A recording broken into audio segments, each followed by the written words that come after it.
Good afternoon, everybody. I'm Asaf Ramarowski. I'm the Executive Director of the Association for Middle East Studies in Africa and SPME, and it is my pleasure once again to welcome you to our webinar series. This afternoon, we have the privilege and opportunity to talk to our friend and colleague, Mark Clark. Mark is also the president of ASMEA and SPME, and it's a great honor to have him here to discuss his new book, which I highly recommend to everybody. Mark, in his book entitled Daniel in Babylon, How He Navigated Politics in Exile and What It Means for Us Today, it does a really deep dive into the biblical story and has political and cultural implications on how we look at politics today. And so there's a great deal of interest to look at all of these issues. Obviously, culture and politics and theology are always critical aspects that we deal with here in the association related to our researches and all around. So Mark will be discussing format-wise, talking about the book for about the next half hour or so. Then we will go into Q&A. After the webinar, if we don't get to all your questions, I apologize in advance. We will do our best to do that in the conversation. But if we don't, please feel free to email us after the webinar. I will also make a pitch for Mark's book. I believe that we sent around a coupon code to purchase his book. So people are interested. You can use that coupon to get a copy of his book as well. And we will take it from there. But really, Mark, it's great to have you here. And without further ado, really, the virtual floor is now yours. And we look forward into diving into the book of Daniel and what it all means for us today. Thank you, Asaf. I appreciate it. I would tell jokes, but I've been told by people I'm not remotely funny, so Zoom wouldn't work. But I will talk about the book. It's a labor of love. I started this actually in the early 1990s, thinking about this topic, and I'll tell you why. Because um, so when I was early in my career at Cal State University, I was in a program that was fairly unpopular. It's National Security Studies. And as you can imagine, at universities, it was seen as a niche program, or at least out of the Cold War, it was considered sort of a right-wing program. So it was a fairly unpopular program. By happenstance, when I became an assistant professor in the program, the director of the program retired, and the person that should have taken over as director wasn't going to get tenure. So I was asked to do it for 2 years on a temporary basis, which lasted 34 years. Um, so what I found was, and I'm also a Christian and expressly a Christian publicly. I don't hesitate and shy away from that. Um, Early in my career, I was in untenured position in popular program, and I was co-hosting a show called Reasons to Believe. The foreword is written by the founder of that group called, I don't know if that can come forward, but the foreword's by a guy named Hugh Ross, who's a astronomer out of Caltech, actually out of Canada, but had a postdoc in Caltech, who started a ministry called Reasons to Believe. And because he's so bright, they needed someone that I called myself the intellectual crash dummy for Hugh. If I could understand what he was talking about when it came to quantum mechanics or to physics or to astronomy or to anything in science related, then we believed that maybe the audience could understand it. But what was intriguing is probably a year and a half into it, I got called out by two associate deans and just really ripped me. What are you doing mixing your faith with university?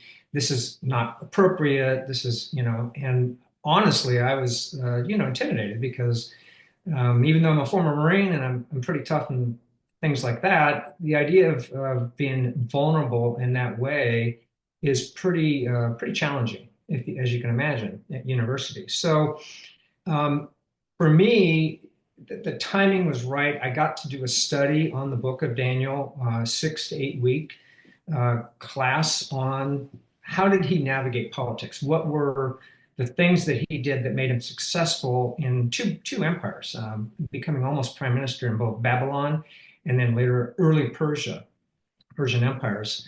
And of course, if you know your history very much, in 605 BC, Nebuchadnezzar, the son of Nabonidus, who took over, who actually waged war to finally defeat Assyria and Egypt, and in that process would go through and take conquered peoples for very select positions in the administration.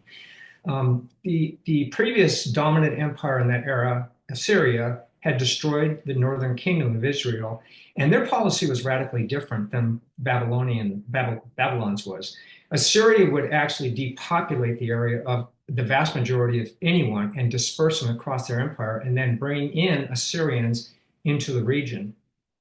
And this occurred about 722 BCE, where they destroyed the northern kingdom, leaving only Judah and Benjamin as the last two tribes.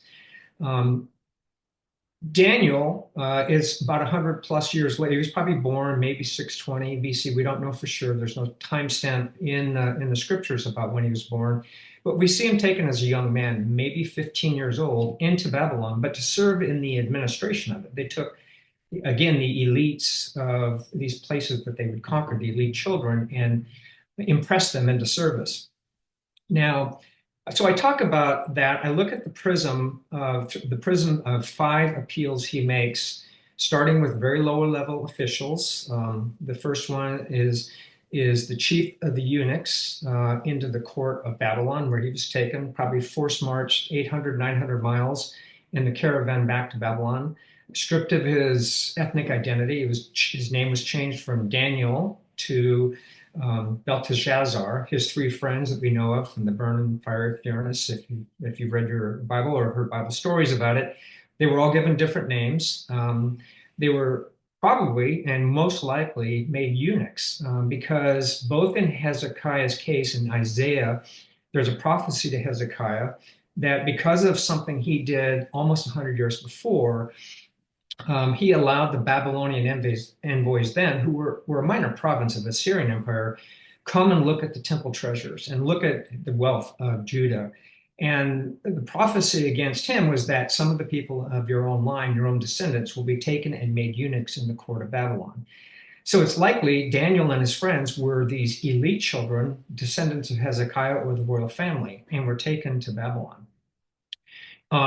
So how did he, as a young person, how was he able to navigate this? How was he able to adapt to a whole different culture and do it in a way that was honoring to God as he understood it? And again, he was a very young person. He doesn't talk about himself. He doesn't talk about some of the processes that happened to him, but there's a lot of things that we can infer from how he made his appeals. And so my approach, my methodology is to use these five sets of questions that are laid out in the book. How did he maintain submissiveness to authority? How did he make his appeal as appealing? How did it try to solve the problem of the official over him? And a few others. And what's amazing is Daniel evinces a maturity that's beyond his years. The biblical virtue of wisdom is skill, and he displays it better than almost anyone during that time. So how did he survive? I mean, so one of the questions I also use a methodology called abductive reasoning. So most Bible scholars use deductive, or it's harder to do inductive, but deductive. That is, certain set of assumptions about what Scripture means. God is real, prophecy is possible, therefore this is all very good and very true.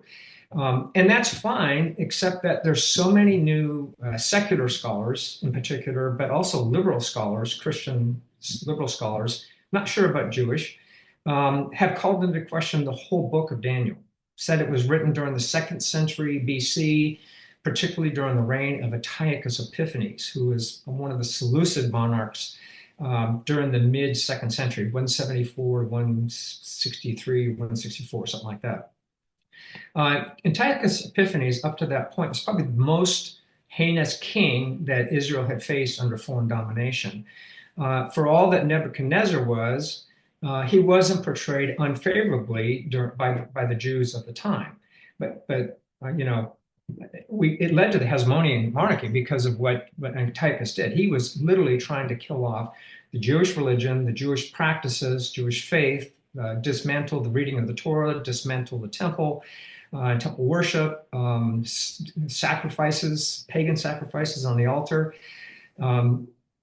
But the reason why these liberal scholars and secular critics call it sort of written by an anonymous Jew during the second century, is for an assumption. And the assumption is what they call vaticinium ex eventu, that is, prophecy after the fact. No one could write prophecy.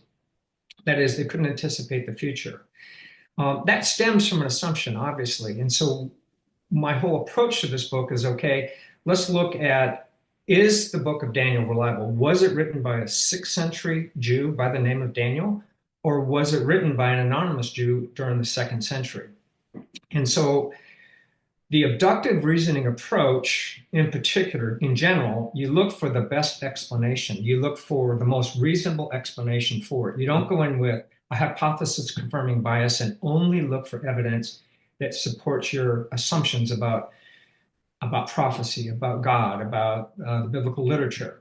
You go in with an open mind and you try to search for alternative explanations to see what's going on. And I do that generally throughout, where the scriptures are silent, where the records are silent on what Daniel may or may not have thought of, or what the others did or did not do. But I do it very specifically at the end of the book, using a very specific technique of intelligence analysis called an analysis of competing hypotheses. And without getting into it in too much detail for you, basically an ACH, an analysis of competing hypotheses, puts up a spreadsheet, assumptions down the middle, any argument or evidence of various kinds that are used for or against either of those two hypotheses. Daniel was a 6th century Jew who wrote during the 6th century, or it was an anonymous Jew who wrote during the 2nd century. And when I do that assessment, the reason for that is I'm trying to avoid that hypothesis confirming bias.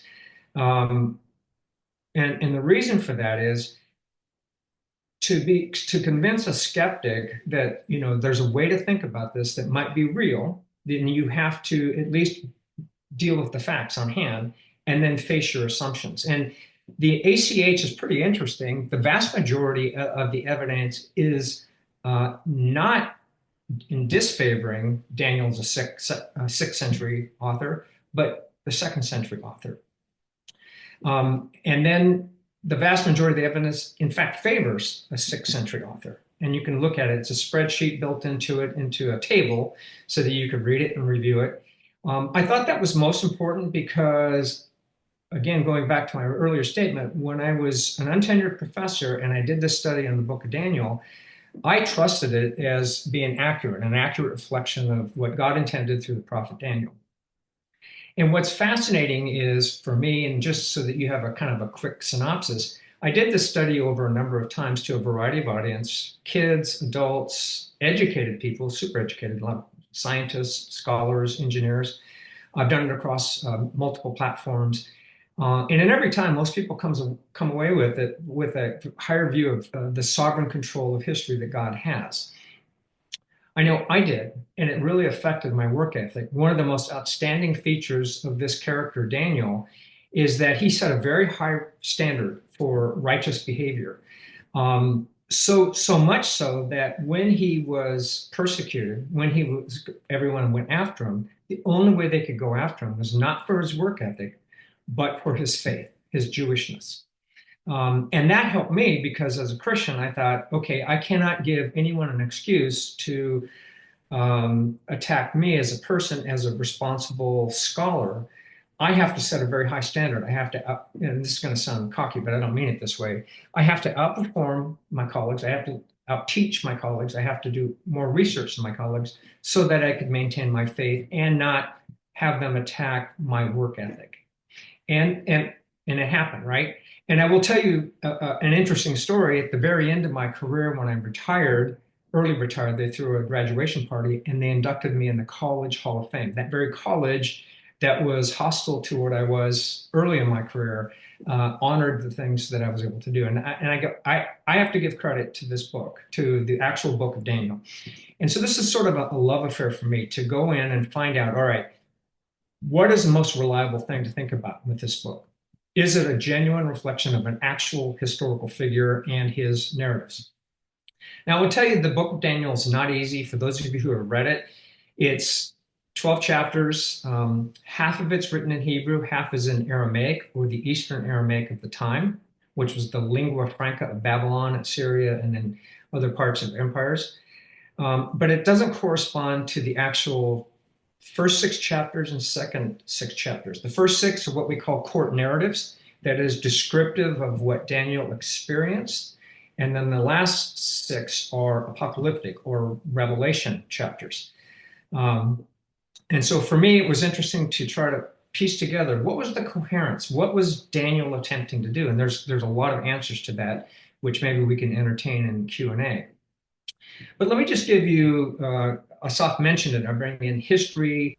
There's some very interesting components to it because in Nebuchadnezzar's dream, he sees this giant statue of a man, and the interpretation Daniel is given by God of what this means is Nebuchadnezzar's empire is the most powerful. In historical facts, however, it's only 0.2 million square miles. It's very small compared to subsequent empires that are depicted in this vision.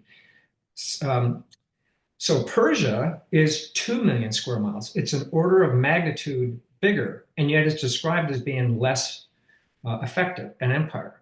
And then the subsequent Greco-Macedonian, Alexander the Great's empire that dissolves quickly into 4 sub-empires, and then finally Rome. Something is characteristically wrong with the normal interpretation. Babylon wasn't by far the biggest, but it was the most coherent, meaning there's this depiction of the idea that Nebuchadnezzar could rule with complete sovereignty and immunity, and subsequent empires couldn't. And we see that reflected in the text, and we see it reflected in historical records. But let me go into one of my more interesting, more favorite topics, and that is my wife is a trauma specialist at her college. She is the person that people go to when there's dealings with trauma and therapy. And so she's been involved in a lot of research about trauma and its effects on the mind, the body, and the thinking, the brains. We all know that since the Vietnam War, there's been a lot of work on particularly what a particular form of trauma called PTSD, or post-traumatic stress disorder. And many of you know about it. And one of the questions I had was, we don't see any evidence that Daniel suffered PTSD, nor did his 3 friends. And that's interesting because historically, if he was made a eunuch, they didn't use anesthesia. They would crush or cut off the testes, sometimes the organ. They were held in contempt by the very people that did it to them. And we have historical examples of people. Qin Sun was a Chinese in the 1st century AD Han court. And after serving for 8 years, he was accused of stealing something, and he was made a eunuch. And he described the effects as living in night sweats 8 years after that event. He lived in fear and absolute shame of what had happened. And again, going back to Daniel, Daniel didn't evince that. We see no record that he had children. We see had no record that he had a wife or a family, nor his 3 friends. So something was going on. What was it like for Daniel? And if you look at Psalm 137, there's a person there who has returned back to Jerusalem, and he talks about the Babylonian conquest, and the ending of that psalm is brutal. It says, "Happy is he, O daughter of Babylon, who smashes your children against the rocks." That's an example of someone who's suffering from trauma, a trauma that's so horrific they cannot escape forward and move into the present. So now what I do is, again, through abductive reasoning, is I put together some things that show that how it could possibly have happened. How could Daniel have navigated that trauma and turn out such a healthy person and such a wise person, particularly at that age? And I draw on the works of a number of scholars in that field, but particular one, Bessel van der Kolk, talks about it. The Body Keeps the Score. And his book is the gold standard for understanding trauma and its effect on the mind-body interplay, interpersonal trauma. And scholars have pointed to this idea of interpersonal trauma, and they have also pointed to intergenerational, the passing on of trauma from generation to generation. And there's several things there, and this is an abductively used reason to say this is how it could have happened. Obviously, God could have miraculously healed them, but it's a way to think about it. And using this scholarship, Bessel van der Kolk notes that there's 3 ways people get over trauma. Top-down talk therapy, that is connecting with people who have similar shared experiences. having a community. He notes that when he talks and goes into veterans group who have suffered trauma, they almost have their own little fraternity of people, and they are almost unwilling to share too much with outsiders until they somehow bring them in. And in the case of Bessel, he was made an honorary captain in the army so he could actually participate in the sharing of that experience. So that top-down approach is one way. That's the talk therapy that we mostly are familiar with. The second way, the modern way, is a pharmacological approach, which, medicines to kind of control intrusive thoughts and bad dreams and things like that. Obviously, that would not have been available to Daniel in any sense in which we understand that today. But the third way, and this is where the two will connect, is what's called bottom up. And the best example of that is from Francine Shapiro. Francine Shapiro is the founder of a technique called EMDR, eye movement desensitization reprocessing. What she noticed in 1987, one day she was undergoing a lot of stress at work as a therapist, and she found herself on a walk afterwards, and walking had a potent therapeutic effect on her. And she found it's because her eye movements were moving all over. And what they have since discovered is that a lot of how we process information, how we store it in our memory, is done by REM or REM sleep at night. And one way to activate that during daylight hours is to engage in this eye processing movement desensitization technique. There's some new techniques, but what's fascinating is that technique has been found to be effective, so much so it's approved by the Department of Veterans Affairs, the Department of Defense, and a few others, and it's widely practiced and used. So if you think about it, Daniel and his friends had that close community. They shared a very similar experience. They were likely the only few Jews who were taken captive early in the Babylonian captivity. Now, more captivities happened later, and it's because of some rebellions that went back on Judah, and when they came in, they destroyed the temple in the city. But Daniel was there probably for quite a while with just several friends of his, and all the others would not be friendly. So he had that close-knit community, but they also had to walk a long way on that caravan back to Babylon when they were taken captive. We don't know when or where he was made a eunuch, but it's likely early on.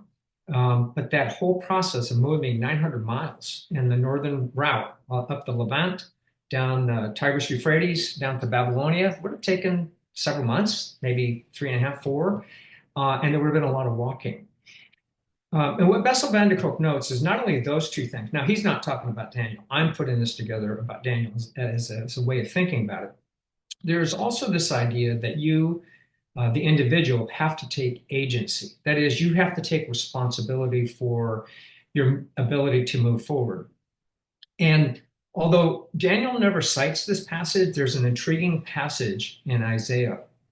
And I want to read it because I think it's fascinating. In Isaiah 49:6, it was what we would as Christians call the Jewish Great Commission. It is too small a thing for you to be my servant, to restore the tribes of Jacob and bring back those of Israel I have kept. I will make you a light to the Gentiles, that my salvation may reach the ends of the earth, or the ends of the world. What's fascinating about Daniel is that precisely defines his behavior in Babylon, is that he was God's servant. He was very humble. He always looked to God first and to then the political officials' needs and managed how they dealt with things. He became a light to the Gentiles. Everyone that knew Daniel, they basically said, yeah, you're the servant of the Most High. And in Daniel chapter 9, he begins, because of a prophecy in Jeremiah that occurred sometime before, maybe almost 70 years, a prayer of restoration and repentance to allow Israel, or Judah, to be released from Persian control. Something that Cyrus does enact in 538. So he is the one that helps bring back the tribe, the people of Israel that he's kept. So Daniel reflects this in a way that few others do. So it's the fact that he took agency. He felt he was on a mission from God to be obedient to him and then to do this, that he could be so successful in these administrations. And without going too far into this, I want to leave time for questions and answers. One of the things that I find is fascinating is, especially, for kids, they love the story of Daniel in the lion's den. But what's really fascinating there is what happened. Why was he being taken charge of early on in his process? He was promoted to the top of the Babylon, or I'm sorry, to the Persian officials, overruling at least the Babylon center within Persian control. And all of a sudden, a whole bunch of these administrators conspire against Daniel, and they propose to Darius, the king, a trap that no one could worship any god except you, O king, and the king does it. He gets fooled, he gets tricked. And if you know rulers of the ancient world and the contemporary world, that's the last thing they like is being tricked or done into this. But why was Daniel being attacked again for his faith? Because it says in scripture that there was no ounce of corruption that could be found in him. Now, we all know this to be true, but certainly throughout the world, bureaucrats, and these are not bureaucrats, these are other kinds of officials back in the ancient world, but they're like bureaucrats in that they serve their own interests and they use their position of power to enrich themselves. Darius wanted someone that had a lot of integrity that could preserve his kingdom. Daniel probably threatened them with his integrity. He would have cleaned house had he been allowed to be taken over the entire wise men of that time. That's why they conspired against him. But because they couldn't find any grounds against his work ethic, they had to go after his faith. Because he was known to pray towards Jerusalem 3 times a day, morning, evening, or day and night. So that's what they did. And so that's why I say it's a fascinating book. There's a lot of history in it. There's a lot of kind of empires and international politics. But there's also this kind of how do we navigate within the realms that we're given? Early in Daniel's career, it was to appeal for a restrictive diet. Why did he do that? Was it Jewish law that would have been violated? The Levitical laws didn't allow for pig meat and a few other things. It could have been the case, we don't know, but wine was allowed. And we see later in Daniel's career, he drinks wine and meat. So there's something going on early. Well, it's certainly the case in the culture of that time, and even to this day throughout the world. Eating with someone shows a sense of loyalty, and it's an honor conferred and an expectation of loyalty to be returned. And Daniel's appeal for a vegetarian diet that separated himself and his 3 friends from the rest of the Babylonians who were in the training session was a way for him to remain set apart from all the other slaves and for God to shine through, not for him and not for the king's choice food.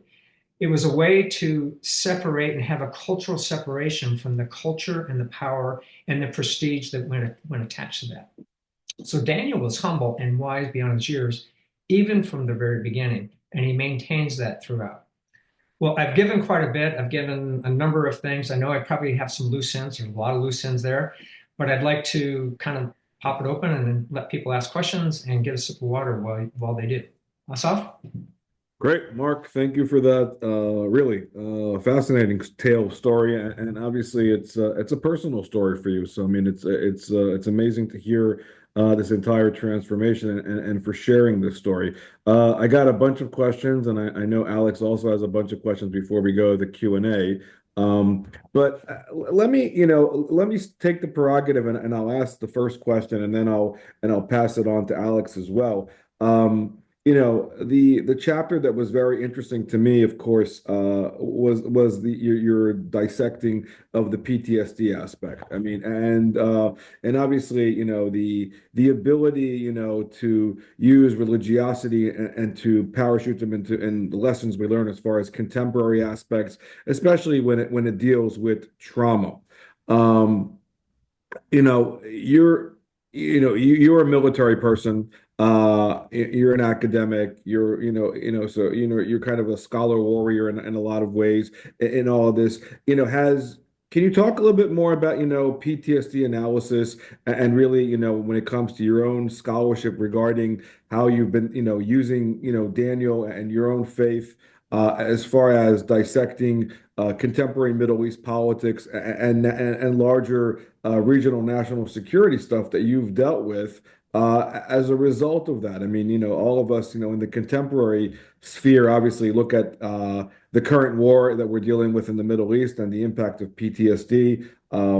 in Israel today. I mean, it took the Israelis a long time to even acknowledge that PTSD was a problem until even the second Lebanon war. So I guess ultimately my question to you is, how, important is it today to actually look, and how do we look at PTSD from different lenses, and and faith as well, to help, because as you write here in the book, I mean, PTSD means this kind of ever-present living in the past. How do we get beyond that? Or can we? I mean, I guess is my question. Yeah, that's a great question. Let me give you a personal story and then try to bring it back contemporary because it's something that I'm interested in, obviously. Um, Early in my career, after that assault by these guys, sometime later, I'm not sure when, I had a car accident. I was driving home one night, got flat, and someone stole a car. And at 10:15 at night, I got ran into, and my car was totaled. And after that, I started having problems flying, going back east. And I thought, what's this from? Is that from the accident? So I went to my wife's professional colleague who did EMDR. And this is my first exposure to it. And so what they do, and they use new techniques now called brain spotting and things, but I don't want to get into that. But essentially, what I went to was this, and it was 45 minutes is all. They want to do an assessment. The psychologist wants to do assessment. Is there something deeper going on first, or is this the issue? And what I explained to her was that I had this problem with flying, and I'd been in the Marines. I'd flown over, all over Italy, all over the parts of the Middle East on helicopters. So what's going on here? Why am I afraid of this? I used to jump out of helicopters, and I would white knuckle my flights, and I could not figure a way out what was going on. Well, she began asking a series of questions, and then what they do is they have you follow with your eyes, and she just puts two fingers there, and you just follow. So you're replicating that REM pattern, right? And they ask you a question. So think about the first time that you started getting this, and so you go through this, and then now what thoughts come through, and it's a sequencing. What I mean by that is you kind of work your way back. And what was fascinating was I thought, oh, it was that accident, that car accident. It wasn't all these other little things that I could, it was that car accident. And she said, okay, now I want you to think about school and what was going on. And then I found out it wasn't the car accident. It was that being threatened by my associate deans. It was feeling vulnerable and feeling threatened. And then the process of moving forward is that's the reprocessing. You have to be able to take agency. You have to start thinking of new ways of thinking about it. So the question she asked me is, well, if the plane's going to go down, what can you do? And I said, I'd probably pray with people lying next to me. Okay, think on that. And that was my step forward. That was my taking agency, if that makes sense. And I would do tapping. When I first started flying up, it's not like a magic pill, but you would do tapping to recalibrate that bilateral stimulation that gets you in that mode. Bring it forward to this. Yeah, absolutely. I would think Israel, Ukraine, Russia, Syrians, civil wars. I mentioned in the book too, right now, female genital mutilation is worldwide. Over 3 million women get exposed to that every year. And this is a form of trauma that can induce that. What I like to support is nations and agencies and charitable organizations and missions that will go in and actually help people understand that there is a process that you can use to move forward through your trauma. But like Daniel, you have to be willing to take agency. At some point, there's a willingness that you have to go through to be willing to go through this process, whatever it is, but then also to take agency over your own life. And I didn't know that about Israel, that they didn't even acknowledge it. I know it's a fairly recent thing. If you think of it, it wasn't until Vietnam that the after effects of the Vietnam War, that we in the West began taking PTSD seriously. Throughout human history, it's been called battle fatigue, whatever, all kinds of, horrors of war, but we never really dealt with it. And if you look at a lot of the greatest generation, most of those people couldn't share their stories with their family members, but they could share them with their wartime buddies. And so some ways that some people handled was to bottle it up, but it would come out in the wrong ways, like heart attacks, alcoholism, drug abuse.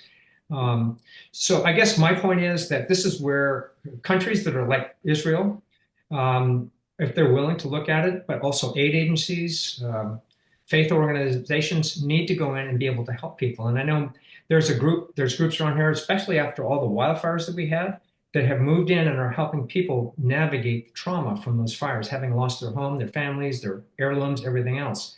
Um, so I think it can be applied everywhere, but it does take effort, and it takes response by the people who are affected by trauma to be willing to move forward. And that's, you and I have talked about a river runs through it. Fly fishing is a tool for aiding people get through their trauma, and particularly veterans. And there's a lot of organizations that are designed to help veterans get outside, to engage with other people, to engage in physical activity. They can get their mind engaged in such a way that they can move forward with their life. I'm giving you a general answer, but I hadn't thought about it in the specific way you asked us off. But I, No, it's all good. I appreciate that, and it's obviously there's much more to discuss. Let me have Alex ask his question, and then we'll go on to the audience as well. okay. Great. Well, first of all, thank you for a very interesting, very personal presentation about a topic that allows me in some ways to put on my other hat as a, erstwhile ancient Near Eastern scholar slash archaeologist. But that's not really where I want to go. I have all sorts of notes. But I think my question really is, it goes back to your initial experience as a new faculty member being criticized, berated, victimized, maybe that's not the word, for being a person of faith. And this is obviously very much a kind of ongoing situation, you might say, within academia. But I wonder what would you call the situation in both the contemporary military and the intelligence community? Because here it seems to me that faith generally as a pillar of one's existence is, in the military people that I've known, are divided. You might not divided, but are all over the map. But the intelligence community, where would you put them? That's a great question. In much of public life, as we all know, it's okay to be almost everything but an evangelical Christian, and now Jew, especially at many of the universities because of the war and Hamas. But that's initiated by a very unique, particular set of circumstances. I have found that I don't care where other people come out. I let people know who I am. I don't use my time at work to proselytize, but if they ask me questions, I will share and talk and do things like that. So, and I think I saw that with Daniel too. There were times when he would take 3 weeks out of his time to pray for certain things, but I don't think he ever abused his position of power. So I think you're right. I think there is a particular set of antipathy towards expressions of faith publicly. It's okay if it's your private one. It's sort of like in Rome. As long as you pay obeisance to Caesar, you can believe whatever you believe. But I've actually found my experience with military people is the more you go towards special forces, the more elite units, the more Christians that you'll meet, and faithful, pious Jewish people you'll meet. I I'm always fascinated because there's this whole element of service that we get with faith, Christianity, and Judaism. There's a commitment to service that infuses a lot of people, that's kind of unseen. And a lot of our culture is borrowed from our Judeo-Christian heritage, but there's no reality to it, meaning it's borrowed faith, especially the woke stuff, the more progressive stuff, the idea of all kinds of things. But the idea of service is foundationally a very Judeo-Christian thing. We serve God first and our fellow man second, in that order. And I have found in my own experience over time, there's a lot of people of faith in every branch of government, and even in academics. Just they're intimidated into being self kind of censored. And I don't let that happen. I think maybe I have an advantage having been in the Marine Corps, having experienced this early in my career. It was a way for me to get over the shyness of that. And I would say I'm bold, but I'm not. I don't try to be arrogant about it or try to push my opinions on others, if that makes sense. Because you and I, we've shared before, and you know how I am. I don't tell you how to believe or what to believe, but I'll tell you what I believe, and that's fine. And it's out of mutual respect. And that's I think part of what we do is you show respect to others first, and if you show respect to people, then they're more maybe interested in who you are as a person. And I found that those walls can be overcome except for people looking for a fight. And sometimes they're just flat out people who are looking for a fight. But I will say this, even those who are looking for a fight may actually be interested in, they're looking for a reason to believe, to trust either God or scripture. And sometimes their animus towards God is more based on an experience with other Christians or Jews who were mistreated and poorly. One of the apologists I cite that believes it was a second century author clearly, even in his foreword, talks about his wife's being abused at a church.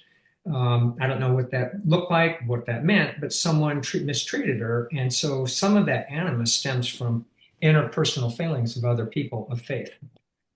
So I don't know if I answered your question, Alex, but Sure. Okay. yeah. No, it's great. I have many more questions, but there's a couple on the list here, so we Yeah, should try and get as many in as we can. yeah, we'll come back to that. Suzanne, why don't you start us off with the audience, and if we need to come back, we'll come back. Okay, it's my pleasure. So the first question we have is from Michael Leff, and he asks, does your book discuss the linguistic profile of the book of Daniel? The academic consensus seems to be that the Persian, Aramaic, and late biblical Hebrew of the book of Daniel all suggest a late date of composition. Thank you, Michael. I appreciate that question. I actually do treat it, and I use the resources of several scholars. The Hebrew is later date, but still not the same as Qumran, which is 2nd century 150, about the time of Antiochus Epiphanes. It's older than that, meaning it had been conceived before. But as you know, the scribal transmission of Hebrew, a lot more of the scribal transmission will update some of that. The imperial or Persian Aramaic that you talk about is actually distinct from Palestinian Aramaic. It's closer to the Elephantine Aramaic that you find in 5th century Egypt. And Ezra is like that too. So there's a lot more similarity of more ancient, particularly Aramaic. The Hebrew is closer, but it's not the same as what you find in the scrolls of the Dead Sea Scrolls. So yes, I treat it, but I also treat the issue of, some of the critics will say that there's 3 Greek words for musical instruments in Daniel, and that obviously shows it's a later date because Antiochus Epiphanes occurs after the Hellenization of Judea and the Levant had occurred 160 years before. The problem is there's actually good scholarship to show that Greek mercenaries were in the Near East as early as the 8th century, some places in the 10th century BC. Musical instruments would have been there. But the real problem with those who argue that it's linguistic is that all the loanwords for government are Persian, not Greek. Had it been written during the Greek period, it should have been written in Greek references to government. It wasn't. It was in Persian, which situates it more likely in the 6th century BC, which makes sense because he would have likely have written the book after his time in power, so maybe about 538 through 536. We don't know exactly, but that's about what it was. But yes, so the fact that 15 loanwords, Persian loanwords, were almost all government, and only 3 Greek loanwords were only musical, fits that very well. So I do address it, and there's some good scholarship in there if you want to reference it.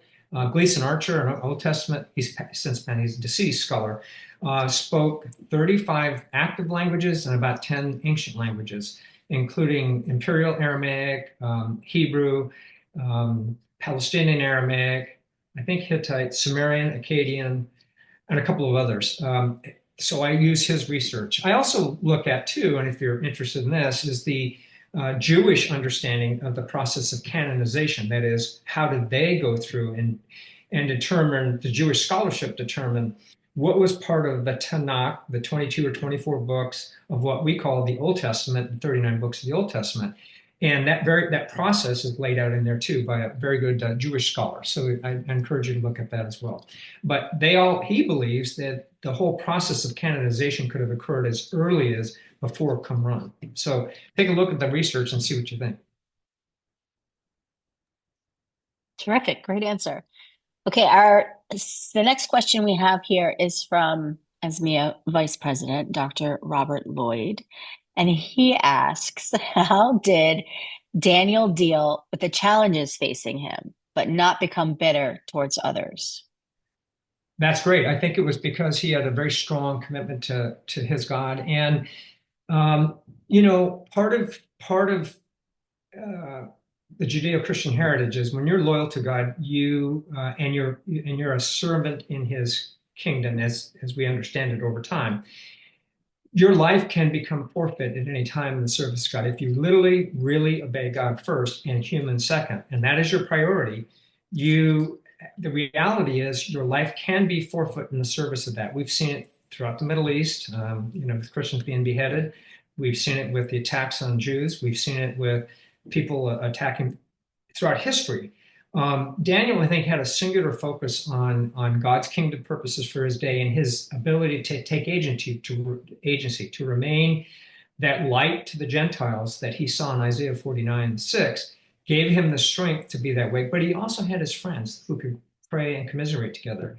So I think it was a strong internal direction towards God first. I mean, I think almost anything you see in there, the first priority of Daniel in every circumstance was to look to what God was doing, if he understood it, and he did from prophecy generally, but also probably from some revelation in particular.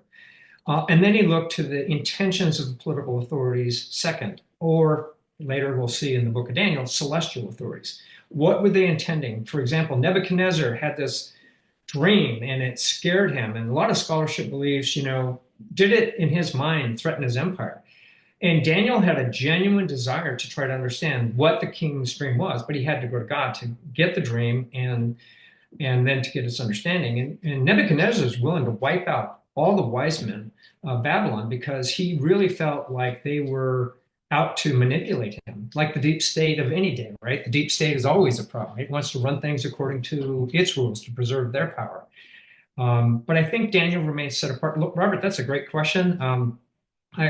There's more to it than that, but I think it's that singular focus on God first, human second, human political authority second.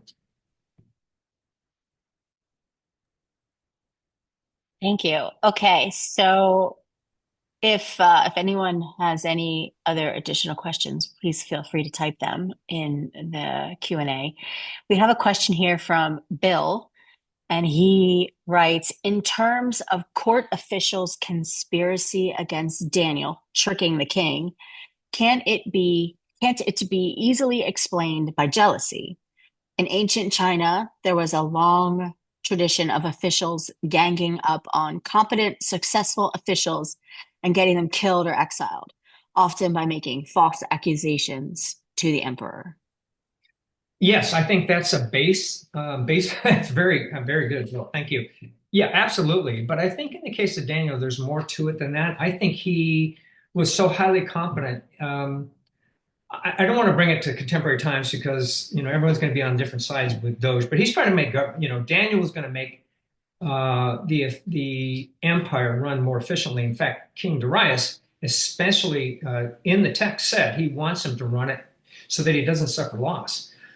So it looks like there was, the level of corruption was such that Darius understood it and saw somewhat of integrity that he wanted put in charge because he could be the person to make this function more effectively, more smoothly, less corruptly.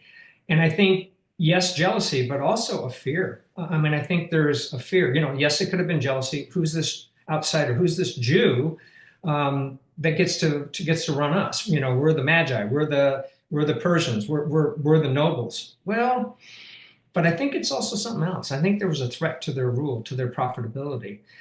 It's just it's an inference. I can't tell you with absolute certainty, but the text seems to indicate Darius wanted someone that would preserve the wealth of his regime, and then the conspiracy happened. So clearly, Daniel's character was threatening to him. And what's interesting is afterwards, when they're thrown in the lion's den, that is the corrupt officials who made this very unjust law to trap Darius, what does Darius do? He throws them in the lion's den and they're all killed off. That would have made it a lot easier for Daniel to clean house and start a fresh whole approach to government, right? A more high level of integrity being required and demanded, and he could have ruled with almost impunity, but without corruption. So that, yes, I think jealousy, but I think there's more to it than that, at least from the text that we see. Right. Alex, do you have another question? I'll add a little bit of context. I'll take that liberty. The transition from the Babylonian from Babylonian rule within Babylonia itself to Persian rule was relatively seamless. The Babylonian Empire was beset on many sides. It had a series of weak rulers from after Nebuchadrezzar II, Nabopolassar, Nabonidus, Neriglissar, these guys that we don't really talk about so much, but much of the administration was immediately taken over by the Persian Empire, including positions of authority, administrative structures, temples, taxation systems, things like that. So it's not surprising that faced with a new kind of context, you might say, that conspiracies, accusations would emerge in order to secure positions, undermine rivals, things like that, and which would present, an opportunity for house cleaning, you might say. We don't want to use the Doge word because it's not really that. But these are systems that were deeply, deeply entrenched for centuries in some cases. You go to a place like Nippur in southern Babylonia. That's one of the oldest cult sites. It's not a big town, but it's one of the most important, ritually important cities in Babylonia. It goes back at that point, probably 3,000 years of tradition. So, and the Persian Empire, which is global in so to speak, in orientation, needed ways to begin to break up these kinds of structures. And it should also be pointed out, again, I'll ramble on as an archaeologist, that Judean Judeans had been resettled in communities all around Babylonia, in individual communities. There's a town called Yahudu, which is, Judean town. And Judeans also replicated the names of their original cities back in Levant, Ashkelon, places like that. So it's a multi-level kind of situation where Judeans, they're not quite Jews yet, obviously, had recreated their lives in exile. Most of them were simply farmers, but the entire ruling class, or not much of the ruling class, including the king Jehoiachin, had been put into captivity. So this is another part of the context where an individual charismatic, you might say, or a person of unique faith would be could emerge as a sort of imperial functionary. Don't want to reduce him to that, but because there were traders, there were officials, there were some in the army, and there's a whole series of texts from about 180 years worth, from 590 to 413 or so, which shows Judeans doing this and doing that. So there's a backdrop to a story where a unique individual is set in a semi-familiar in literary terms, semi-familiar kind of context. So Yeah. I'll stop there. Oh, thanks, Alex. That's good. It's good stuff. There's a let me try also. I'm keeping an eye on the clock and also questions coming in, but I want to get through a few more questions from the audience. So Suzanne, why don't you go to Joe and Yes. We have a question here from Joe Skelly, ASMEA Treasurer and Secretary. He writes, Mark, congratulations on the publication of your timely and compelling book. I have a historical question that is, can you reflect briefly on the historical sources, biblical and otherwise, that reinforce your argument that the book of Daniel is in fact a 6th century text? That's a good question. Yes. In the Jewish tradition, I mean, if you look at, again, that process of canonization, Sid Lehman is the one who I referred to a lot. I've read others, but his was really good. He looks at, by the time of Qumran, the Dead Sea Scrolls, there's already wide acceptance of the whole book of Daniel. They think that even the whole process of canonization, his view is that it's likely that the law of Moses was the first. There was a sequence to it, not all the books at once, but a sequence which the law of Moses, the first 5 books, were the Torah was first believed canonical and inspired. Then the prophets, and it may be, if you see Daniel 9:2, Daniel's referring to looks like a fixed prophetic canon. There's the letter to the exiles that he reads from Jeremiah 25, I think it is. A letter that Jeremiah wrote to the exiles in Babylon, how to live, how to produce, how to stay prosperous. And then later the sacred writings, so the hagiographa, was probably done before or by the time of Qumran. Now, the Jewish scholars had a very similar test for inspiration and canonization. In the Jewish tradition, it's more explicit than in the Christian, but it's very similar. There's 2 things, there's 2 components. Inspired means that it's either the words were spoken by God or God enabled the prophet to speak the words. So Moses, there's a number of things that were spoken to him by God, or he was enabled to speak things of that. So too with the prophets. And then there's test of prophecy in Deuteronomy 18. If what a prophet says doesn't come true, then you do not fear him, do not disregard anything he says. So in a way, Daniel had to show and prove that his court narratives were reliable before then the prophetic parts, the apocalyptic parts, could be trusted as yet future, but true as well. So Daniel, some of the critics will say, well, Daniel's in the hagiographa, the sacred writings. But to Jewish scholars, that was the same thing. I mean, the prophets and the hagiographa, the sacred writings, were considered of a piece. They weren't that big a distinction as we make in this. So there's 2 things. It had to be inspired of God, either spoken by God or inspired by God. That is, the words were given to him by God. And it had to be considered canonical. In the Jewish tradition, something can be canonical but not inspired. Mishnah, I think, is canonical but not inspired. That is, it's a rule for how one lives, but no Jewish scholar treated it as inspired by God. In the Christian tradition, which makes sense, the inspiration and canonization was similar because early Christians were largely Jews. So the idea of inspiration and canonization came pretty quickly at a later date. And all the early Christians accepted the Tanakh as both inspired and canonical. So it was well accepted long before first century. So I would say, Joe, there's a number of historical documents in there, but the process that Qumran is good. Sid Lehman's really good for some of the resources. And then there's some other scholarship in there that you could look at. But those are some of the answers I would give. I don't want to go too long. It's already at the end of time here. So I hope that answers your question, Joe. All good.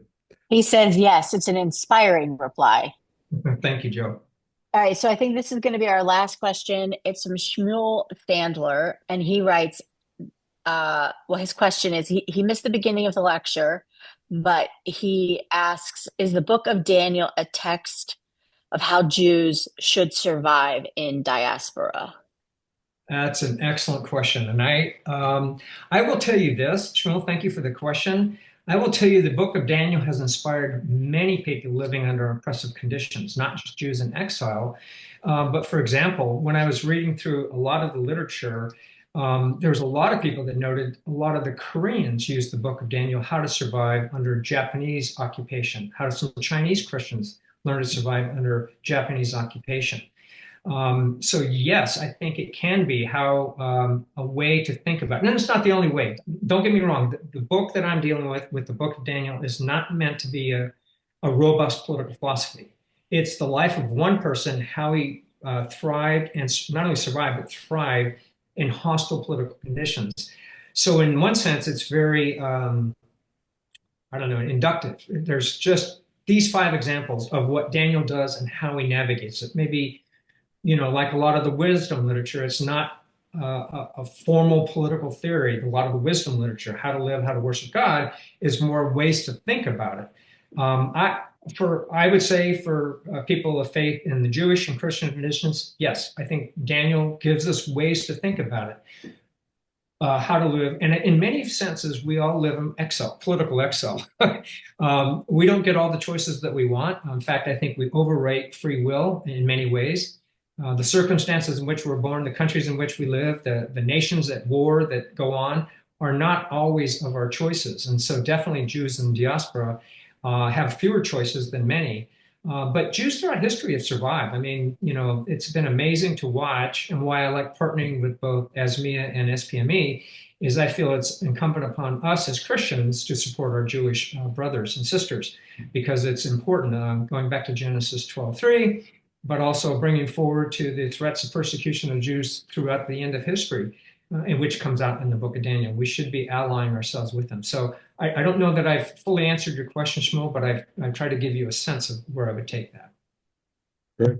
Well, Mark, you really given us a lot to think about, and thank you for really a thorough analysis. And it's the above all the friendship and the alliances. And to your last point is a good segue to why we exist, and why we come together to talk about these critical issues of the day. And again, shuttling from the biblical to the contemporary, and the lessons that we need to learn of why we do things, and what we can learn about these issues. So that's all critical and very important. So really, I want to thank you again for a great lecture, and thank you for sharing your work with us.